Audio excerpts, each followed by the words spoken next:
পতা কমিটিক পইচা দিব পাৰে,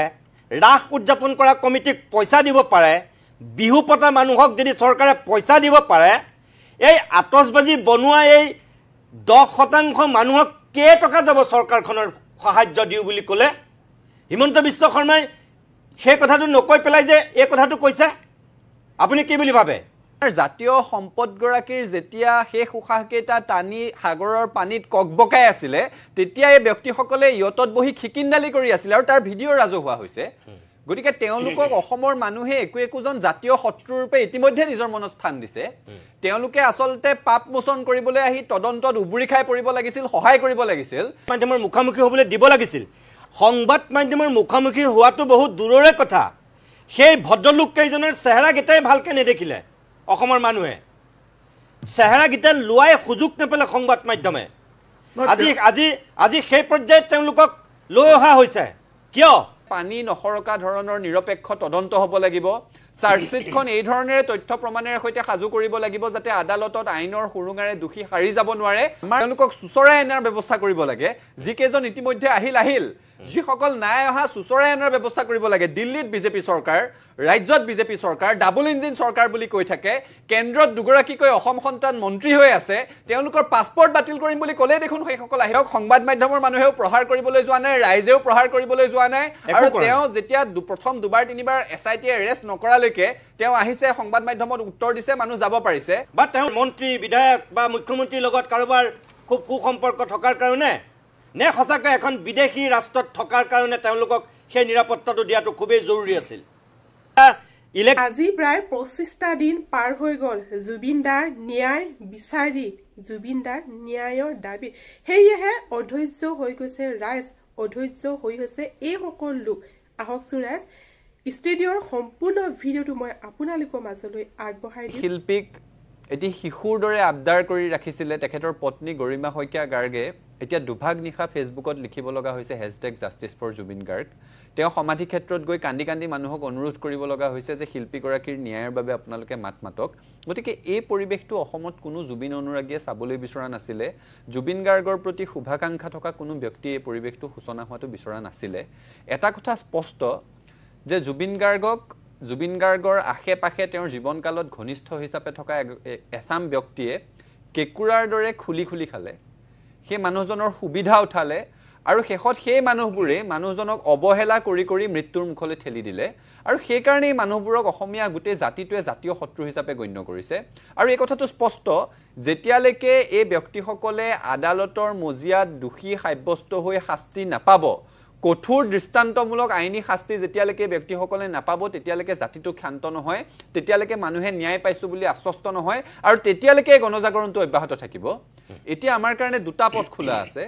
জুবিন গাৰ্গৰ সৃষ্টি, তেখেতৰ চেতনা, তেখেতৰ আদৰ্শক আমি আগবঢ়াই লৈ যাব লাগিব। সেইটোৰ কাৰণে দীৰ্ঘম্যাদী পৰিকল্পনা লাগিব। দ্বিতীয়টো কথা হৈছে শিল্পীগৰাকীৰ বাবে ন্যায়। শিল্পীগৰাকীটো ঢুকাই গ'ল, তেওঁৰ বিয়োগ হ'ল, তেওঁৰ অবৰ্তমান, কিন্তু প্ৰাণৰ শিল্পীগৰাকী হেৰাই গ'ল বুলি প্ৰতিদিনে সেই দুখটো উপলব্ধি কৰি কৰি জীয়াই থাকিব লগা তেওঁৰ কোটি কোটি অনুৰাগীৰ কাৰণে এই ন্যায় আচলতে। আৰু যেতিয়ালৈকে এই ন্যায় সাব্যস্ত নহ'ব,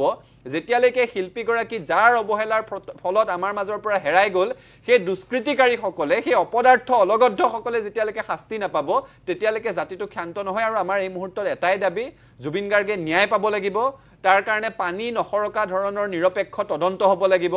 চাৰ্জশ্বিটখন এই ধৰণেৰে তথ্য প্ৰমাণেৰে সৈতে সাজু কৰিব লাগিব যাতে আদালতত আইনৰ সুৰুঙাৰে দোষী সাৰি যাব নোৱাৰে আৰু দোষীয়ে কঠোৰ দৃষ্টান্তমূলক শাস্তি পাব লাগিব। এইটোৱেই ন্যায়। মই কথা শুনিছে, আপোনাৰ কাষলৈ গৈছোঁ। আক্ৰাছুৰ সাধাৰণ সম্পাদক হিচাপে আপোনাৰ অনুভৱটো কেনেকুৱা, যে SIT ঠিকেই তদন্ত কৰি আছে নে আপোনাৰো মনত ক'ৰবাত আন মানুহৰ দৰে শংকা বা কিবা সন্দেহ ঘনীভূত হৈছে? পলাশ চাংমাই কৈছে যে দীঘলীয়া কৰিছে, আৰু এখন দীঘলীয়া ভাওনা যেনেকৈ ভেকু ভাওনা হয়, তদন্তৰ নামতো এতিয়া কিছুমান অলাগতিয়ালভাৱে দীঘলীয়া কৰি থকাহে পৰিলক্ষিত হৈছে। আপোনাৰ বক্তব্য কি এই ক্ষেত্ৰত? হয়, প্ৰথম কথা হৈছে কি, আজি জুবিন গাৰ্গৰ বিষয়ে আমি মৃত্যুৰ ন্যায় বিচৰাটোৱে এটা প্ৰথম লাজৰ বিষয়। আমি খুব লাজ পাইছোঁ। আজি অসমত নহয়, আজি সমগ্ৰ পৃথিৱীৰ মানুহে জুবিন গাৰ্গক লৈ কিন্তু চৰ্চা আৰম্ভ কৰিছে। সেইকাৰণে জুবিন গাৰ্গৰ মৃত্যুটো যদি সাধাৰণভাৱে লৈ যদি ৰাজনীতি যদি কৰে, তেতিয়াহ'লে কিন্তু মই এটা কথা ক'ব বিচাৰোঁ, মহাভাৰতত যেনেকৈ কৌৰৱে অভিমন্যুক যেনেকৈ চক্ৰবেহুৰ মাজত পেলাই মৃত্যু কৰিছিল ঠিক জুবিন গাৰ্গকো তেনেকৈ এটা মৃত্যু কৰা বুলি আমাৰ অনুমান হৈছে তাৰ কাৰণে সঠিক তদন্ত কৰাৰ কাৰণে আজি SIT গঠন কৰি দিছে SITৰ প্ৰতিও আমাৰ সন্দেহ আছে কিন্তু মুখ্যমন্ত্ৰী ডাঙৰীয়ে কিন্তু বাৰে বাৰে এটা কথা কৈ আছে মৃত্যুৰ দিনৰ পৰা আমি লাগি থকা দেখিবলৈ পাইছো আৰু প্ৰত্যেকটো প্ৰেক্ষাপটতে মুখ্যমন্ত্ৰী ডাঙৰীয়াই ছ'চিয়েল মিডিয়াৰ জৰিয়তে প্ৰতিক্ৰিয়া প্ৰকাশ কৰি আছে আজি SIT CBI তাৰপিছতে উচ্চতম ন্যায়ালয়ৰ ৰিটায়াৰ্ড ন্যায়াধীশৰ জৰিয়তে তদন্ত আমি ভাবো জুবিন গাৰ্গৰ মৃত্যুৰ ন্যায় পোৱাৰ কাৰণে 3-4টা সংস্থাই মানে তদন্ত আৰম্ভ কৰিব লাগে যাতে কোনো এটা সংস্থাৰ জৰিয়তে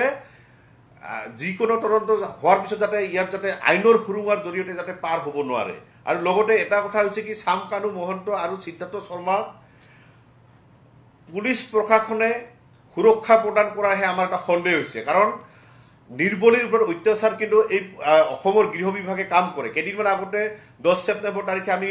কোচ ৰাজবংশীসকলে গোলকগঞ্জত আমি সাংবিধানিক অধিকাৰ বিচাৰি আন্দোলন কৰিছোঁ তাতে কিন্তু ৰক্তাক্ত কৰা আমি দেখিবলৈ পাইছোঁ কিন্তু আজি পুলিচ প্ৰশাসনে জুবিন গাৰ্গৰ নিচিনা এটা হত্যাক এই হত্যাক আজি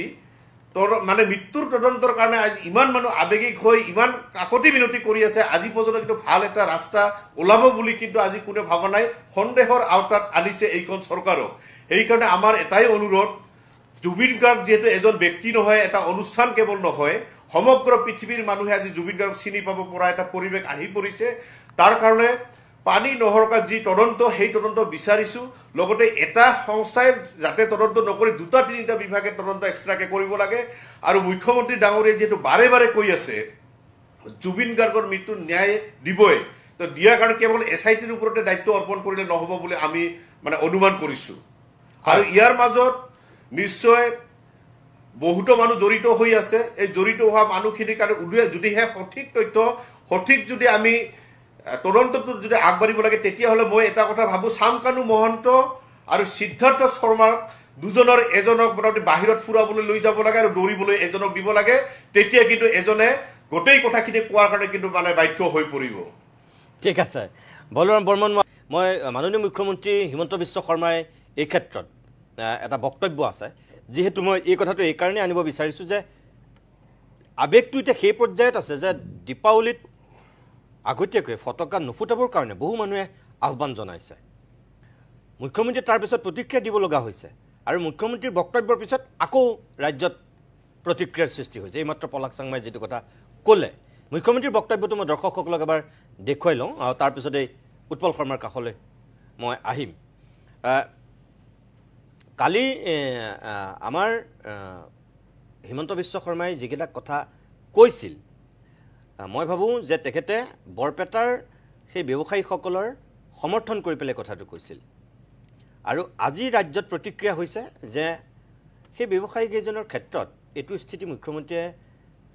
লোৱাতকৈ বেলেগ এটা পথ আছিল চাওক আতচবাজিৰ কথাটো এনেকুৱা জুবিন গাৰ্গৰ মৃত্যুৰ পাছত মই কৈছোঁ যে আমি এটা জাতীয় শোকৰ মাজেৰে পাৰ হৈ আছোঁ অসমত আগতে বোধহয় এনেকুৱা পৰিৱেশ কেতিয়াও সৃষ্টি হোৱা নাই আমি জনাতটো নাই হোৱা আপোনালোকে বেছি জানিব পাৰে যে যেতিয়া এজন ব্যক্তিৰ মৃত্যুত নাই ভূপেন হাজৰিকা ঢুকাওঁতে মানুহ হৈছিল কিন্তু এনেকে মানে জুবিন গাৰ্গৰ মৃত্যুৰ পাছত অসমৰ প্ৰতিখন ঘৰেই যেন নিজৰ পৰিয়ালৰ এজন সদস্য হেৰুৱাইছে সকলোৰে সেই একেই অনুভৱ জুবিন গাৰ্গক কেতিয়াও লগ নোপোৱা মানুহেও জুবিন গাৰ্গৰ গানো বহু বেছি শুনি নোপোৱা মানুহেও জুবিন গাৰ্গ নামৰ সত্তাটো যে অসমত দপদপাই ফুৰিছিল সেই কথাটোৰ উপলব্ধি সকলোৰে আছিল জুবিন গাৰ্গক লগ পাইছে নাই পোৱা সেইটো পিছৰ কথা জুবিন গাৰ্গৰ সংগীতানুষ্ঠান দুপৰ নিশালৈকে তেওঁলোকে উপভোগ কৰিছে নাই কৰা পিছৰ কথা কিন্তু জুবিন গাৰ্গ সকলোৰে কাৰণে দাদা আছিল কাৰোবাৰ ভাইটি আছিল কাৰোবাৰ সন্তানৰ দৰে আছিলে গতিকে ঘৰত যি ধৰণেৰে এগৰাকী পৰিয়ালৰ সদস্যৰ মৃত্যু হ'লে আমি বেছি জাক জমকতা ৰং ৰহস্যৰ মাজলৈ নাযাওঁ এতিয়াও পৰিৱেশটো অসমত সম্পূৰ্ণ তেনেকুৱাই হৈ আছে দুৰ্গা পূজাৰ সময়ত আমি দেখিছোঁ যে আধ্যাত্মিক কাম কাজখিনিক বাদ দি বেছি জাক জমকতাৰ দিশলৈ কোনোখন পূজা সমিতিয়ে যোৱা নাই বা ৰাইজেও কোনো জাক জমকতাক আঁকোৱালি লোৱা নাই এতিয়া দীপাৱলীৰ ক্ষেত্ৰতো আমাৰ অনুভৱ যে যিসকল ব্যক্তিক জুবিন গাৰ্গৰ অবৰ্তমানৰ দুখে এতিয়াও দহি আছে যিসকল ব্যক্তি জুবিন গাৰ্গৰ সত্তাটোৰ প্ৰতি শ্ৰদ্ধাশীল যিসকল ব্যক্তিয়ে জুবিন গাৰ্গে ন্যায় নোপোৱাৰ কাৰণে এতিয়ালৈকে মনৰ ভিতৰত এটা হুমুনিয়া কঢ়িয়াই লৈ ফুৰিছে সেই ব্যক্তিসকলে নিশ্চিতভাৱে দীপাৱলীটো আধ্যাত্মিক কাম কাজেৰে সৈতে আগবঢ়াৰ বাদে আন কিবা বিষয়ত আগবাঢ়িব বুলি আমাৰ অনুভৱ নহয় মুখ্যমন্ত্ৰীগৰাকীয়ে যেটো কথা কৈছে যে বৰপেটাৰ আতচবাজি শিল্পৰ সৈতে জড়িত ব্যক্তিসকলৰ কথাটো নিশ্চিতভাৱে বৰপেটাৰ আতচবাজি শিল্পৰ সৈতে জড়িত ব্যক্তিসকলৰ কষ্টখিনিক আমি গুৰুত্ব দিব লাগিব বৰপেটাৰ আতচবাজি শিল্পটো অসমৰ স্বাভিমান তাৰ লগত এটা বৃহৎ অংশৰ মানুহৰ অৰ্থনৈতিক কথাটো জড়িত হৈ আছে আৰু কেৱল বৰপেটাৰ আতচবাজি শিল্পটো বুলিয়ে নহয় লাইসেন্স লৈ আতচবাজিৰ ব্যৱসায় কৰি থকা বহুতো থলুৱা ব্যৱসায়ী অসমত আছে গতিকে তেওঁলোকৰ ক্ষতিৰ প্ৰতি যদি চৰকাৰখন সঁচাকৈ অনুকম্পা আছে তেতিয়াহলে এই বৰ্ষটোৰ কাৰণে বৰপেটাৰ আতচবাজি শিল্পৰ লগত জড়িত ব্যক্তিসকলক বা লাইসেন্স লৈ থলুৱাভাৱে ব্যৱসায় কৰি থকা থলুৱা আতচবাজিৰ ব্যৱসায়ীসকলক ক্ষতিপূৰণ দিয়াৰ ব্যৱস্থা কৰিব পাৰে তেওঁলোকৰ যাতে ক্ষতি নহয় তাৰ কাৰণে পৰ্যাপ্ত সাহায্য দি বিষয়টো সামৰিব পাৰে কিন্তু আমাৰ অনুভৱ যে জুবিন গাৰ্গৰ হত্যাটোৰ প্ৰতি শ্ৰদ্ধাশীল হৈ থকা জুবিন গাৰ্গৰ ন্যায়ৰ কাৰণে ক্ৰন্দনৰত হৈ থকা ব্যক্তিয়ে আধ্যাত্মিক কামকাজখিনি কালি পূজাটো সামৰিব বুলি আমাৰ এটা দৃঢ় অনুভৱ একে সময়তে তদন্তৰ ক্ষেত্ৰত এটা কথা ক'ব লাগিব যেটো প্লেস অফ অকাৰেন্সৰ কথাটো ওলাই আছে মুখ্যমন্ত্ৰীগৰাকীয়ে জুবিন গাৰ্গৰ মৃত্যুৰ পাছতে যিখন সংবাদমেল প্ৰথম সম্বোধন কৰিছিল তাত তেওঁ এটা কথা স্পষ্টভাৱে উল্লেখ কৰিছে যে ব্যক্তিসকলৰ ভাৰতীয় তেওঁলোক নাগৰিক গতিকে তেওঁলোকৰটো পাছপোৰ্টখন অন্তত গভৰ্ণমেণ্ট অফ ইণ্ডিয়াৰ অধীনৰ এখন তথ্য এটা ডকুমেণ্ট গতিকে তেওঁলোকক ইমান অনুনয় বিনয় কৰি থকাৰ প্ৰয়োজন নাই আমাৰ জাতীয় সম্পদগৰাকীৰ যেতিয়া শেষ উশাহকেইটা টানি সাগৰৰ পানীত ককবকাই আছিলে তেতিয়া এই ব্যক্তিসকলে ইয়তত বহি খিকিন্দালি কৰি আছিল আৰু তাৰ ভিডিঅ' ৰাজহুৱা হৈছে গতিকে তেওঁলোকক অসমৰ মানুহে একোজন জাতীয় শত্ৰুৰূপে ইতিমধ্যে নিজৰ মনত স্থান দিছে তেওঁলোকে আসলতে পাপ মোচন কৰিবলৈ আহি তদন্তত উবুৰি খাই পৰিব লাগিছিল সহায় কৰিব লাগিছিল তাৰ পাছতো তদন্তত সহায় নকৰি সিংগাপুৰত টকা পইচাৰ ভেম দেখুৱাই তাৰ পৰা ইয়ালৈ আহিবলৈ নিবিচাৰাটো কোনো পধ্যে গ্ৰহণযোগ্য নহয় তেওঁলোকক সুচৰাই আনাৰ ব্যৱস্থা কৰিব লাগে যিকেজন ইতিমধ্যে আহিল যিসকল নাই অহা সুচৰাই আনাৰ ব্যৱস্থা কৰিব লাগে দিল্লীত বিজেপি চৰকাৰ ৰাজ্যত বিজেপি চৰকাৰ ডাবল ইঞ্জিন চৰকাৰ বুলি কৈ থাকে কেন্দ্ৰত দুগৰাকীকৈ অসম সন্তান মন্ত্ৰী হৈ আছে তেওঁলোকৰ পাছপোৰ্ট বাতিল কৰিম বুলি ক'লে দেখোন সেইসকল আহি পেলাই ইয়াত পাবহি আৰু মুখ্যমন্ত্ৰীগৰাকীয়ে অনুনয় বিনয় কৰাৰ প্ৰশ্নই নাহে দ্বিতীয় এটা কথা এই যে দুটামান শব্দ খুব মানুহক কৈছিল লেটাৰ ৰগেটৰী ইয়াৰ আগত অসমৰ সহা মানুহে শুনা নাছিল এইবোৰ শব্দ MLAT mutual legal assistant treaty দুখন দেশৰ মাজত আইনী বুজাপৰাৰ কাৰণে তেওঁলোকৰ বুজাপৰাৰ চুক্তি এইবোৰ কথা অসমৰ সহা মানুহে জনা নাছিল এইবোৰ কামকাজ আগবঢ়াইছো বুলি কোনে কৈছিলে অসমৰ মুখ্যমন্ত্ৰীগৰাকীয়ে কৈছিলে ক'ত গ'ল এতিয়া এমএলএটি লেটাৰ ৰগেটৰী ইস্যু কৰিলে নে নাই আৰু যদি কৰিছে সেই পদ্ধতিবোৰে যদি আগবাঢ়িছে তেতিয়াহলে অনুনয় বিনয় কৰি থকাৰ কি দৰকাৰ তেওঁলোকক সুচৰাই ইয়ালৈ অনাৰ ব্যৱস্থা কৰিব লাগে গতিকে প্লেস অফ অকাৰেন্সৰ তদন্তটো কি আগবাঢ়ি আছে সেই সন্দৰ্ভত অসমৰ মানুহক স্পষ্টভাৱে জনোৱাৰ দায়িত্ব কিন্তু এসআইটিৰ আছে তাত সেই ইয়তখনত তদন্ত হৈছে নাই তাৰ সিসিটিভি ফুটেজবোৰ পাইছে নাই সেই কথাবোৰ পুংখানুপুংখভাৱে অসমৰ মানুহে জানিবলৈ বিচাৰে আমি বুজি পাওঁ তদন্তৰ গোপনীয়তাৰ কথা আমি বুজি পাওঁ কিন্তু একে সময়তে যিকন স্বচ্ছতা ৰাখিব লাগে সেইকন ৰাখিব লাগে পোষ্টমৰ্টেম ৰিপৰ্টটো ৰাজহুৱা কৰিব নোৱাৰো বুলি কৈছে পোষ্টমৰ্টেম ৰিপৰ্টটো পৰিয়ালৰ মানুহক বাদ দি কাকো দিব নোৱাৰো বুলি কৈছে ঠিক আছে আইনী বাধ্যবাধকতা আমি বুজি পাওঁ কিন্তু সিংগাপুৰৰ যেটো পোষ্টমৰ্টেম ৰিপৰ্ট আৰু অসমৰ যেটো পোষ্টমৰ্টেম ৰিপৰ্ট হেতুৰ মাজত সামঞ্জস্য আছে নাই নে হেতুৰ মাজত কিবা অমিল ওলাইছে নেকি এইখিনিটো ন্যূনতম কথা অসমৰ মানুহৰ জনাৰ অধিকাৰ আছে সেইখিনি যদি নজনাই তেতিয়াহলে অসমৰ মানুহ কি ধৰণেৰে সন্তুষ্ট হ'ব অসমৰ মানুহে প্ৰাণৰ শিল্পীগৰাকীয়ে ন্যায় পাব বুলি কি ধৰণেৰে আশ্বস্ত হ'ব এসআইটিয়ে দিশটোৰ প্ৰতি লক্ষ্য ৰাখিব লাগে আৰু তেওঁলোকে এই বিষয়ে ৰাইজক অৱগত কৰিবৰ কাৰণে দাবী জনাইছো উৎপল একদম খুব সুন্দৰ কথা এটা কৈছে মই তাত এটা যোগ দি পেলাই কথা এটা সুধিছো এই যে আজি 4 জন আহিলে মানে আজিলৈকে এতিয়া গধূলি আৰু এজন আহিছে ভাস্কৰ জ্যোতি তেওঁ সৈতে 5 জন হৈছে মানে ইয়াৰ আগত এজন আহিছিল আজি আগবেলা 3 জন এতিয়া আবেলিলৈ এজন আজি দিনটোত 4 জন আগৰ ৰূপকমলৰ সৈতে 5 জন হৈছে এই গোটেই মানুহকেইজনক আনিবৰ কাৰণে মুখ্যমন্ত্ৰীৰ কথাটো বাদে টেলিভিছনেই হওক সোশ্যাল মিডিয়াই হওক কেনে ধৰণে হেঁচা প্ৰয়োগ কৰিবলগীয়া হ'ল কেনে ধৰণে তেওঁলোকক কটাক্ষ কৰিবলগীয়া হ'ল কেনে ধৰণে তেওঁলোকক সমালোচনা কৰিবলগীয়া হ'ল অৱশেষত তেওঁলোক এতিয়া 5 জন আহি পাইছেহি বাকি কেইজন এতিয়াও অহা নাই আহিব বুলি ধৰা হৈছে মোৰ কথাটো হ'ল যে তেওঁলোকো অসম সন্তানেই শেখৰ সিদ্ধাৰ্থ অসম সন্তান শ্যাম কানু তেওঁলোকক বাৰু গ্ৰেপ্তাৰ কৰি আনিছিল কিন্তু শেখৰক যেতিয়া মাতিছিল শেখৰটো গুৱাহাটীৰ এই 7 মাইলৰ পৰাটো নিজে নিজে আহিছিল শেখৰকটো কোনো কতো মাৰপিট কৰি গুৰুলকে অপদস্থ কৰা নাই সাংবাদিকেতো শেখৰক কতো চৰ ঘুষা একো সুধোৱা নাই জাষ্ট প্ৰশ্নকেইটা সুধিছে অমৃতপ্ৰভাক যেতিয়া মাতিছে অমৃতপ্ৰভা যেতিয়া গৈছে সাংবাদিকে সুধিছে অমৃতপ্ৰভাই গোটেই কথাখিনি কৈছে মোৰ প্ৰশ্নটো হ'ল এই সিংগাপুৰৰ মানুহ কেইজনক একদম যে ৰাজকীয় ট্ৰিটমেণ্ট দি যে একদম গাড়ীৰ ভিতৰত নি একেবাৰে ভিতৰত নমাইছা সংবাদ মাধ্যমৰ আগত যে একোটা কথা ক'বলৈ দিয়া হোৱা নাই ওলাই যাওঁতেও যে একদম ৰাজকীয় মিনিষ্টাৰ কনভয় নিয়া দি তেওঁলোকক লৈ গৈছে এইটো কি তাৰমানে যে খেনুক দেখি ৰান্ধু বাহু খেনুক দেখি দুৱাৰ মাৰো নীতি কিয় ল'লে এই মানুহকেইজন আটাইতকৈ দায়িত্বজ্ঞানহীন মানুহ যদি আছিলে এই মানুহকেইজনে তেওঁলোকে চাওক স্পষ্টভাৱে ভিডিঅ'ত এই কথাটো ওলাই আছে যে আমাৰ প্ৰাণৰ শিল্পীগৰাকীয়ে যিখিনি সময়ত উশাহ বিচাৰি পানীত ককবকাই আছিলে তেওঁলোকে ইয়তত খিকিন্দালি কৰি আছিলে কোনোগৰাকী কিন্তু ইয়ত পাৰ্টি কৰিবলৈ জুবিন গাৰ্গক লৈ যোৱা প্ৰবাসী অসমীয়াই জুবিন গাৰ্গৰ মৃত্যুৰ সময়ত তেওঁ পানীত ককবকাই থকাৰ সময়ত তেওঁক বচাবলৈ চেষ্টা নকৰিলে সেই গোটেই খণ্ড খণ্ডকৈ ভিডিঅ' কৰিলে আৰু খিকিন্দালি কৰি থাকিলে সেই ব্যক্তিসকলক অসমৰ মানুহে ইতিমধ্যে জাতীয় শত্ৰু বুলি গণ্য কৰিবলৈ আৰম্ভ কৰিছে শেখৰ আমাৰ অসমৰ সমাজখন ইমান অসংস্কাৰী নহয়তো শেখৰ বোলাজনে তেওঁ ঘৰত থাকি 3 দিন মানলৈকেতো তেওঁ সংবাদ মাধ্যমত বিবৃতি দি আছে তাৰ পাছত তেওঁক মাতি লৈ আহিছে তেওঁক সংবাদ মাধ্যমৰ মানুহেও প্ৰহাৰ কৰিবলৈ যোৱা নাই ৰাইজেও প্ৰহাৰ কৰিবলৈ যোৱা নাই আৰু তেওঁ যেতিয়া প্ৰথম দুবাৰ তিনিবাৰ SIT এৰেষ্ট নকৰালৈকে তেওঁ আহিছে সংবাদ মাধ্যমত উত্তৰ দিছে মানুহ যাব পাৰিছে সন্দীপন গাৰ্গৰ ক্ষেত্ৰতো একেই কথা হৈছে অমৃত প্ৰভাৰ ক্ষেত্ৰতো একেই কথা হৈছে কিন্তু যি কেইগৰাকী ব্যক্তিৰ তদন্তত তেওঁলোকৰ সহায় কৰাৰো নিম্নতম ইচ্ছাখিনি নাছিলে অসম সন্তান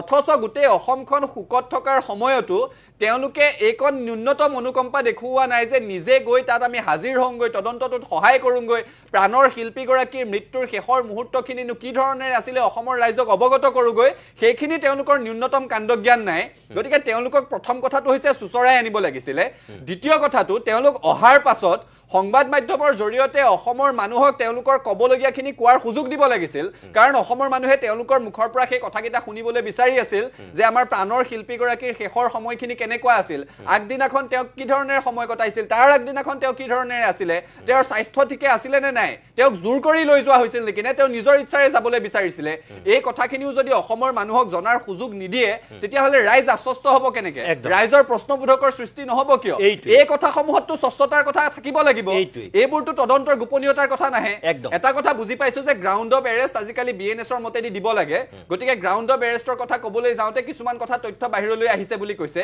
কিন্তু এই ব্যক্তিকেইগৰাকীৰ মুখত চেলুটেপ লগাই তেওঁলোকক লুকুৱাই থকাৰ কাৰণ কি থাকিব পাৰে তেওঁলোকৰ জৰিয়তেও অসমৰ মানুহৰ কথা জানিবলগীয়া আছিলে গতিকে চুৰৰ দৰে আহি চুৰৰ দৰে যোৱাৰ সুবিধা কৰি নিদি তেওঁলোককো অসমৰ সংবাদ মাধ্যমৰ মুখামুখি হোৱাৰ সুযোগ দিব লাগে আৰু শেখৰ সিদ্ধাৰ্থ শ্যাম কানুতকৈ ইহঁত কোনো গুণে কম দোষী নহয় ইহঁতক ৰাজকীয় ধৰণৰ কোনো সন্মান দিয়াটো কোনো ধৰণৰ কাৰণতে উচিত হ'ব নোৱাৰে পলাশ চাংমাই এইমাত্ৰ যেটো কথা উৎপল শৰ্মাই কৈছে মই আপোনাক সেই কথাটোকে সুধিব বিচাৰিছো এওঁ কৈছে যে সংবাদ মাধ্যমৰ মুখামুখি হ'বলৈ দিব লাগিছিল সংবাদ মাধ্যমৰ মুখামুখি হোৱাটো বহুত দূৰৰে কথা সেই ভদ্ৰলোক কেইজনৰ চেহেৰাকেইটাই ভালকৈ নেদেখিলে অসমৰ মানুহে চেহেৰাকেইটা লোৱাই সুযোগ নাপালে সংবাদ মাধ্যমে আজি আজি আজি সেই পৰ্যায়ত তেওঁলোকক লৈ অহা হৈছে কিয় যদি আজি শেখৰে যদি গৈ সংবাদ মাধ্যমৰ আগত কথাখিনি ক'ব পাৰে অমৃত প্ৰভাই যদি ক'ব পাৰে সন্দীপন গাৰ্গে যদি ক'ব পাৰে এই মানুহকেইজনক ক'বলৈ কিয় সুযোগ দিয়া নহ'ল বা তেওঁলোকক কিয় ইমান ৰাজকীয় একেবাৰে কায়দাত নি পেলাই ভিতৰত একদম দৰ্জাখনৰ মুখতহে গাড়ীৰ পৰা নামিবলৈ দিয়া হ'ল তেওঁলোক কি একেবাৰে ইমান ছিংগাপুৰত থাকে কাৰণেই টকাৰ বহুত মালিক কাৰণে তেওঁলোকক সেই সুযোগ দিয়া হ'ল নেকি নে একদম উচ্চ শিক্ষিত হাই ফাই আৰু বহুত আমাৰ মন্ত্ৰী বিধায়ক বা মুখ্যমন্ত্ৰীৰ লগত কাৰোবাৰ খুব সুসম্পৰ্ক থকাৰ কাৰণে নে সঁচাকৈ এখন বিদেশী ৰাষ্ট্ৰত থকাৰ কাৰণে তেওঁলোকক সেই নিৰাপত্তাটো দিয়াটো খুবেই জৰুৰী আছিল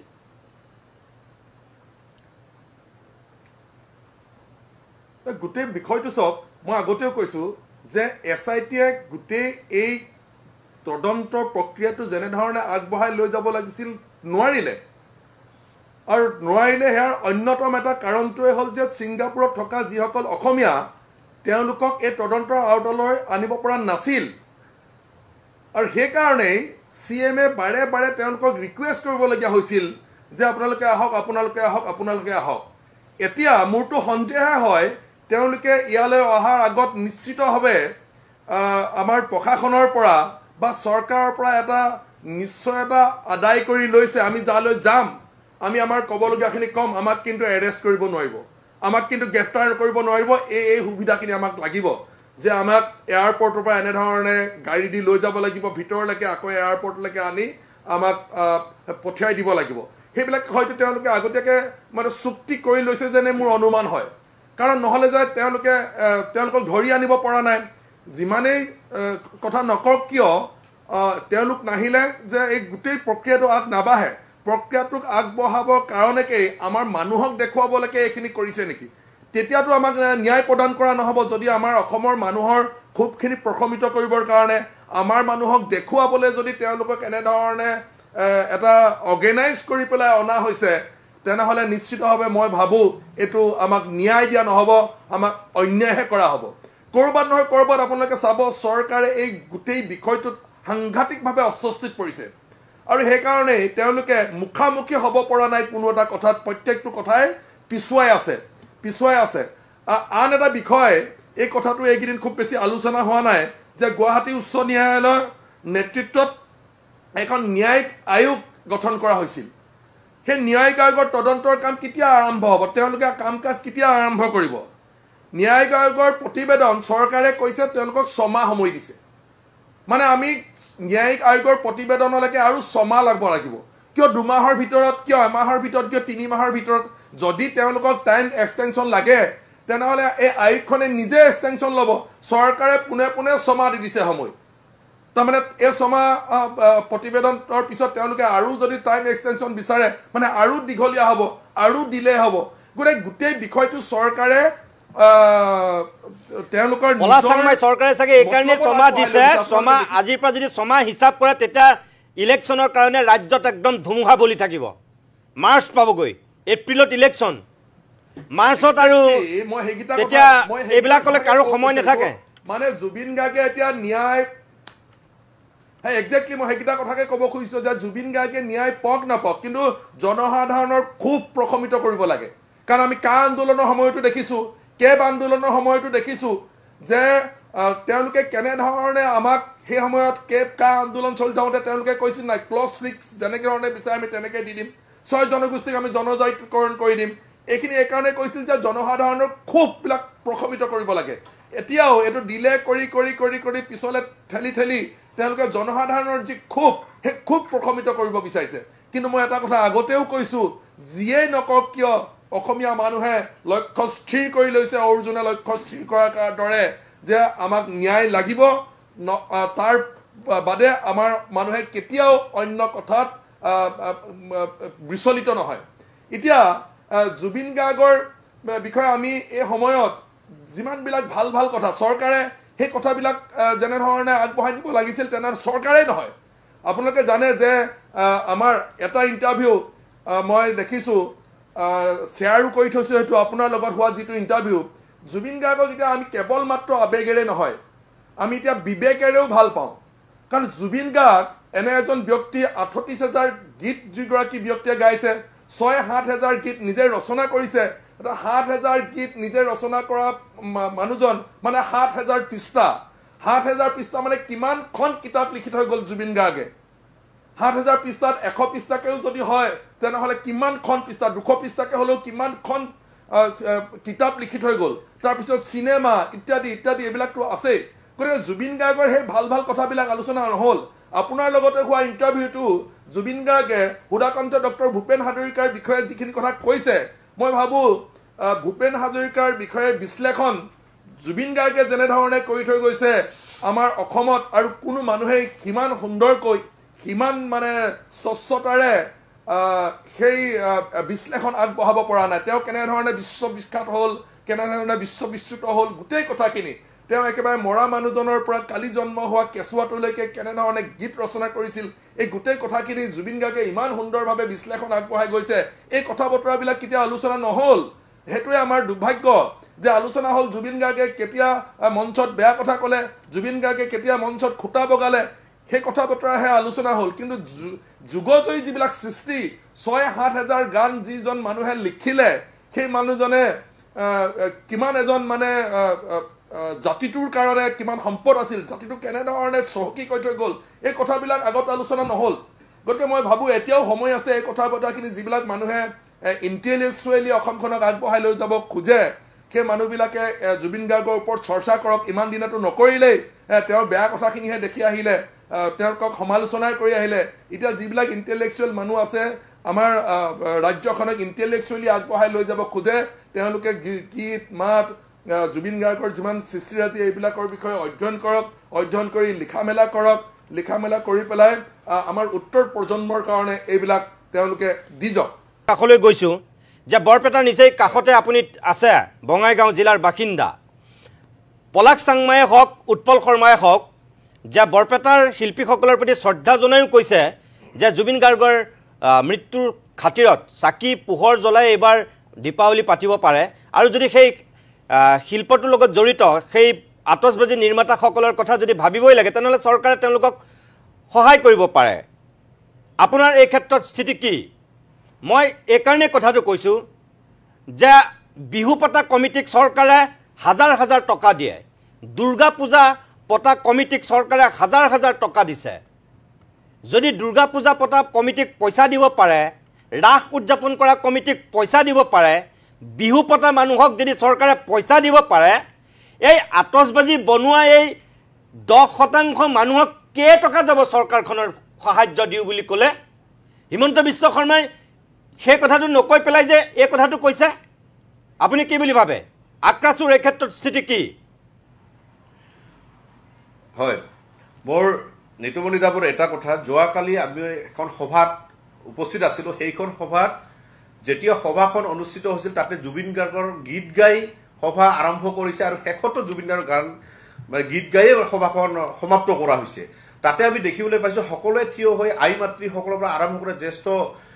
কণমানিসকল সকলোৰে মানে চকুৰ পানী আমি দেখিবলৈ পাইছোঁ। সেইকাৰণে মই মুখ্যমন্ত্ৰী ডাঙৰীয়াক এটা কথা অনুৰোধ কৰিব বিচাৰিছোঁ, জুবিন গাৰ্গৰ মৃত্যুৰ ন্যায় কেৱল কেইজনমান ব্যক্তিয়ে বিচৰা নাই, সমগ্ৰ অসমৰ প্ৰতিটো ঘৰৰ পৰিয়ালে বিচাৰিছে যিহেতু, সেইকাৰণে আপুনি যদি এই উদ্যোগৰ কথা যি কৈ আছে যে ফটকা বেচোৱা, সেইকাৰণে আপুনি এটা আমি অনুৰোধ কৰিছোঁ আৰু আই মাতৃসকলক সেইটো কথা ক'ব, আপুনি 1 মাহৰ অৰুণোদয় আঁচনিৰ টকা এই ইণ্ডাষ্ট্ৰীসকলক দি দিয়ক, কোনেও আপত্তি নকৰে। আৰু লগতে এটা কথা ক'ব বিচাৰিছোঁ, আইনৰ আওতাত অহাৰ পিছত জুবিন গাৰ্গৰ মৃত্যুৰ জাষ্টিছ নাপাব নেকি? তাৰ কাৰণে আজি ছিংগাপুৰৰ পৰা যি এজন দুজনকে মানুহ আহি যি ষ্টেটমেণ্ট লৈ আছে, তেখেতসকলৰ ষ্টেটমেণ্টৰ ওপৰত যদি জুবিন গাৰ্গৰ যদি জাষ্টিছৰ কথাটো আহে তেতিয়াহ'লে এইটো বিফল হোৱাটো একদম মোৰ মনে কয় এইটো কেতিয়াও মানে জাষ্টিছ নাপায়। এইকাৰণে নাপাব, আজি অসমত যিসকল জুবিন অনুৰাগী আছে, এই জুবিন অনুৰাগীসকলক যদি আপুনি যদি কয় বোলে জুবিনৰ কাৰণে আপোনালোকে 2টাকে কিডনী এজনৰ পৰা দিব লাগে, প্ৰত্যেকজন ব্যক্তিয়ে 2টাকে কিডনী দিয়াৰ কাৰণতে ৰেডি হৈ আছে। কিন্তু এইসকল মানৱতা নথকা যিসকল ব্যক্তি ছিংগাপুৰৰ যি যন্ত্ৰৰ নিচিনা হৈছে, এই মানুহখিনিৰ ষ্টেটমেণ্টত যদি আজি জুবিনৰ যদি মৃত্যুৰ জাষ্টিছটো বিচাৰিব লগা হয়, সঠিক যি জাষ্টিছ পাব বুলি মোৰ মনে এইকাৰণে নকয়, মৃত্যু য'ত হৈছে, মৃত্যু ঘটাৰ পিছত তাতে এটা বিৰূপ প্ৰতিক্ৰিয়া এটাও অহা নাই। আজি এজনৰ ছুইচাইড কৰা নাই, এজনে ধৰি লওক হস্পিটেলত এডমিট হ'ব পৰা আমি খবৰ পোৱা নাই। আজি জুবিন গাৰ্গ যদি ব্ৰহ্মপুত্ৰত পৰি যদি মৃত্যু ঘটিলে হয়, ইয়াত হাজাৰজন জুবিন অনুৰাগী কিন্তু ব্ৰহ্মপুত্ৰত নিজে জঁপিয়াই কিন্তু মৃত্যু আঁকোৱালি ল'লে হয়। তো সেইকাৰণে আজি যিসকল ব্যক্তি এজন এজনকে আনি তেখেতসকলৰ ষ্টেটমেণ্টৰ জৰিয়তে যদি জুবিন গাৰ্গৰ যদি জাষ্টিছটো বিচৰা হৈছে, সঠিক জাষ্টিছ যি নাপাব, মই এই কথাটো আপোনাৰ আগত ক'লোঁ। যাৰ কাৰণে যদি সঁচাকৈ যদি জাষ্টিছটো লাগে, শামকানু মহন্ত আৰু সিদ্ধাৰ্থ শৰ্মা জুবিন গাৰ্গৰ লগত একেলগে থকা এজন ব্যক্তি, এই ব্যক্তিজনৰ কাৰণে আৰু বেলেগ কোনো পাৰ্চনৰ প্ৰয়োজন নাই বুলি আমি অনুমান কৰিছোঁ। সিদ্ধাৰ্থ শৰ্মা আৰু শামকানু মহন্ত যদি আজি এই দুজন ব্যক্তিৰ মৃত্যুও হয়, অসমৰ কোনো অলপো ক্ষতি নহয়, বৰঞ্চ অসমৰ ওজনহে কমি যাব। সেইকাৰণে মই এটাই অনুৰোধ কৰিব বিচাৰোঁ সদৌ কৰ্মচাৰী ছাত্ৰ সন্থাৰ তৰফৰ পৰা, যদিহে ৰাইজে বিচৰা কথাখিনিক যদি আপোনালোকে ডাইভাৰ্ট কৰিব নিবিচাৰে, তেতিয়াহ'লে আপুনি শামকানু মহন্ত আৰু সিদ্ধাৰ্থ শৰ্মা এই দুজন ব্যক্তিকে যেনেকে ব্যৱস্থা কৰা যায় ব্যৱস্থা কৰক, নাই ইয়াত পাব। কাৰণ আমি দেখিবলৈ পাইছোঁ আইনৰ সুৰুঙাৰ জৰিয়তে কিন্তু পাৰ হৈ যাব জুবিন গাৰ্গৰ যি মৃত্যুৰ তদন্ত। সেয়ে আমি এটা কথা কৈছোঁ কি, আজি আইন যিহেতু সংশোধন কৰা হয়, অসমৰ মুখ্যমন্ত্ৰী ডাঙৰীয়া এটা কথা কওক, যিহেতু সৰ্বকালৰ সৰ্বশ্ৰেষ্ঠ মুখ্যমন্ত্ৰীজনে বিজেপি দলৰ সকলো লিডাৰে আজি কৈ স্বীকৃতি দিব বিচাৰি আছে, আমিও কৈছোঁ সৰ্বকালৰ সৰ্বশ্ৰেষ্ঠ মুখ্যমন্ত্ৰী হিচাপে আপুনি পৰিগণিত হ'ব। আজি যি ধৰণৰ আজি কৰল মানুহে, কোটি কোটি মানুহে আজি জুবিন গাৰ্গৰ মৃত্যু আজি জাষ্টিছ বিচাৰিছে, তাৰ কাৰণে আপুনি এতিয়া এই কামটো কৰি দেখুৱাওক, যাতে আইন যাতে সংশোধন কৰিব পৰা এটা পৰিৱেশ আহে। তাৰ কাৰণে বিনম্ৰভাৱে অনুৰোধ কৰিছোঁ, জুবিন গাৰ্গৰ এই মৃত্যুলৈ ৰাজনীতি কোনেও নকৰক, আৰু সঠিক জাষ্টিছটো পোৱাৰ কাৰণত সঠিক কাম কৰাৰ কাৰণত আমি আহ্বান জনাইছোঁ। আক্ৰাসুৰ ধন্যবাদ জনাইছোঁ পলাশ চাংমাই। উৎপল, শেষত মই দুটা কথাই ক'বলৈ বিচাৰিম প্ৰথম কথা চৰকাৰৰ প্ৰতি এটাই আমাৰ আহ্বান যে আমাৰ প্ৰাণৰ শিল্পীগৰাকীক ন্যায় দিয়ক ন্যায় দিবৰ কাৰণে পানী নসৰকা নিৰপেক্ষ তদন্ত হওক আৰু চাৰ্জশ্বিটখন এই ধৰণে আপোনালোকে প্ৰস্তুত কৰক যাতে আইনৰ সুৰুঙাৰে দোষী সাৰি যাব নোৱাৰে দোষীয়ে কঠোৰ আইনী দৃষ্টান্তমূলক শাস্তি পাব লাগিব দ্বিতীয় এটা আহ্বান সেইটো মোকে লৈ আপোনালোকে লৈ সকলোৰে প্ৰতি আমি লক্ষ্য স্থিৰ কৰি আগবাঢ়িব লাগিব আমাৰ লক্ষ্য হৈছে প্ৰাণৰ শিল্পীগৰাকীৰ ন্যায় যিবোৰ কথা বতৰাৰ অৱতাৰণে আমাক সেই মূল যুদ্ধখনৰ পৰা মূল সংগ্ৰামখনৰ পৰা আঁতৰাই দিব পাৰে দৃষ্টি বেলেগলৈ লৈ যাব পাৰে সেই কথাবোৰ আমি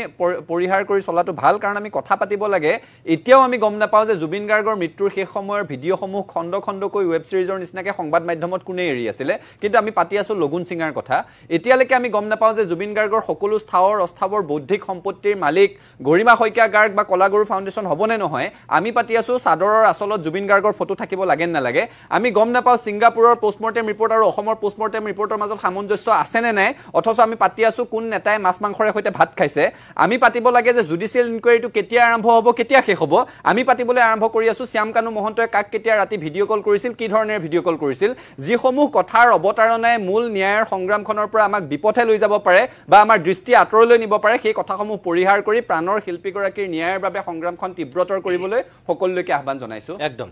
মই ধন্যবাদ জনাইছোঁ আটাইকেইগৰাকীকে বলোৰাম বৰ্মন সঞ্জীৱ চমৰীয়া পলাশ চাংমাই আৰু উৎপল শৰ্মা চাৰিওগৰাকীয়ে যিখিনি কথা কৈছে সংশ্লিষ্ট পক্ষই এই কথাখিনি গুৰুত্ব দিয়ক আৰু শেষত আমাৰ দুগৰাকী ব্যক্তিৰ প্ৰতি দুটা আহ্বান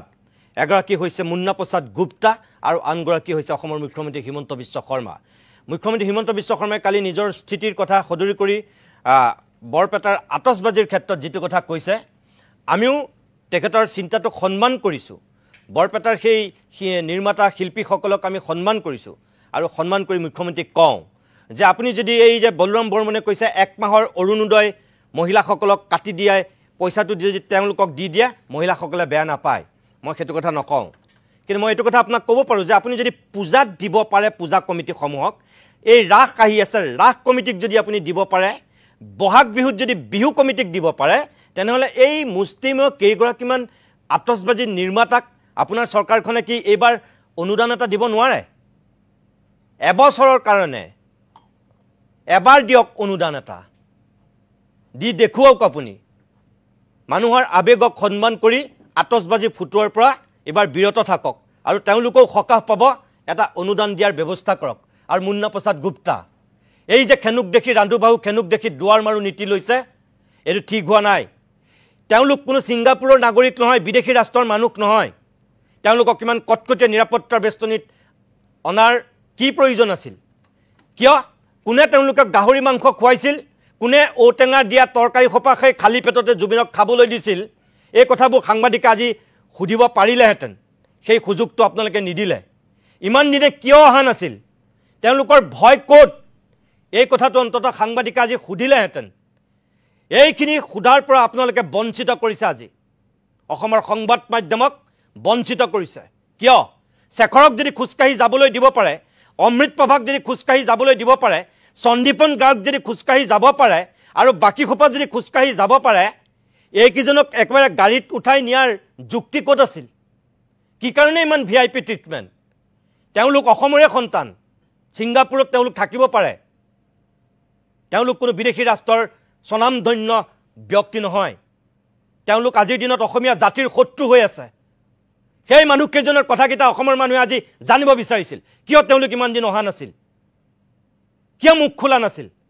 এটা ফেচবুকত বিবৃতি নাই ক'তো এটা মুখ খোলা নাই সেই মানুহকেইজনক আজি এই আতিথ্য দিয়াৰ কোনো যুক্তি নাছিল